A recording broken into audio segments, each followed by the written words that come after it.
Сәлем достар, бүгінгі шығарылым түс жоруға арналған. Түске сенуге бола ма деген сұрақ көбін мазалайды. Әрине, себебі түс сіздің рухани өміріңіздің маңызды бөлігі. Қазақ халқында түсіне қайтыс болған жақыны кірсе, Құран дәметіп жүрген шығар деп әруағына Құран бағыштап атынан 7 шелпек таратып жатады.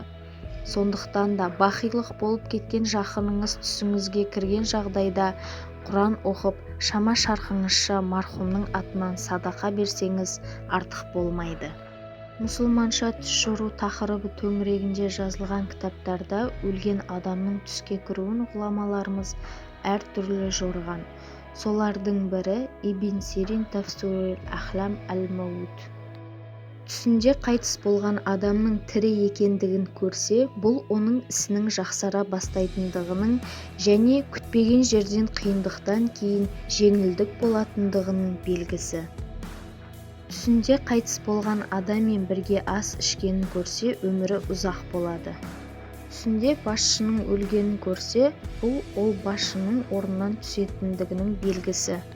Түсінде өлген адаммен сөйлескен болса, ұзақ өмір сүретіндігінің белгісі және бұл әлдекімдермен талас-тартысқа түсіп, одан жеңіп шығатындығына да ишара болуы мүмкін.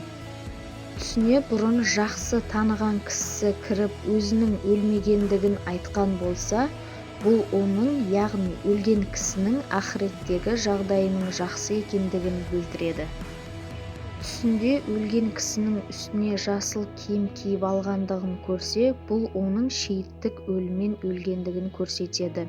Сондай-ақ о дүниедегі жағдайының да жақсы екендігін білдірмек.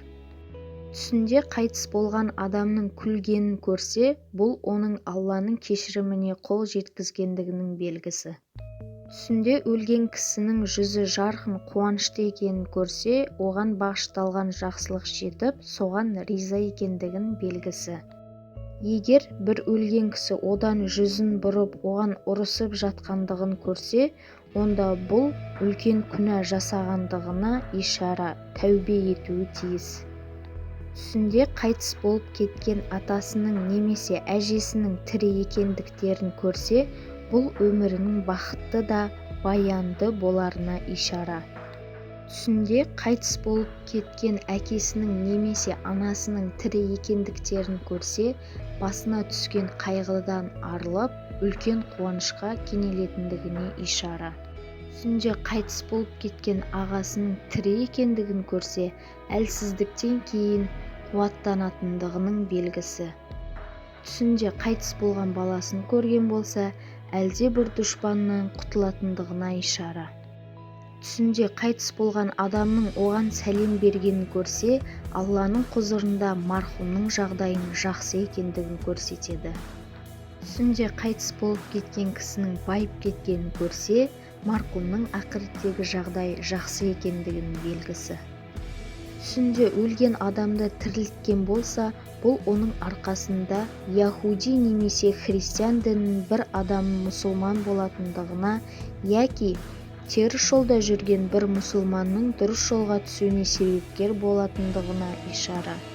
Түсінде қайтыс болған адамның оған тағам бергенін көрсе, адал ризыққа қол жеткізетіндігіне ишара.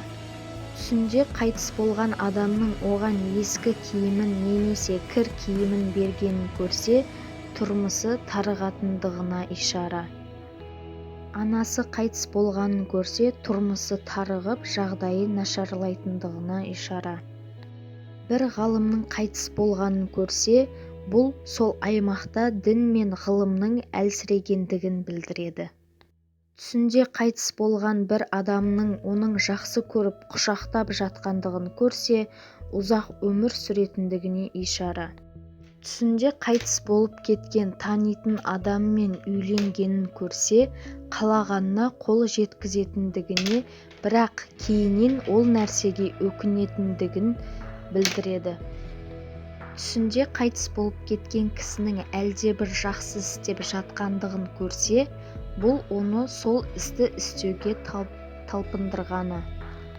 Ал түсінде қайтыс болып кеткен кісінің бір жаман істі істеп жатқанын көрсе, бұл оны сол істі істеуден қайтарғаны. Түсінде қайтыс болған адамды мойнына салып көтергенін көрсе, мол табыс пен байлыққа қол жеткізетіндігін білдіреді. Түсінде қайтыс болған адаммен жолдас болса, үлкен табысқа қол жеткізетіндігін және де сапарға шығатындығын белгісі. Түсінде қайтыс болып кейін қайта тірілгенін көрсе, бұл күнә жасап, бірақ артынан тәубеге келетіндігін білдіреді. Түсінде қайтыс болып тыржалаңаш жерде жатқандығын көрсе, кедейлігіне ишара, кілемнің үстіне жатқандығын көрсе, дүниенің кеңшілігін білдіреді. Ал төсекте жатқандығын көрсе, дәрежесі көтерілетіндігін білдіреді. Түсінде бір өлген адамның денесін тапқан болса, өңінде мал табады. Достар, осымен біздің түс жоруға арналған қысқаша шығарылымымыз аяқталды. Келесі шығарылымдар тек қана сіздер үшін. Менің каналыма жазылып, лайк басуды ұмытпаңыздар.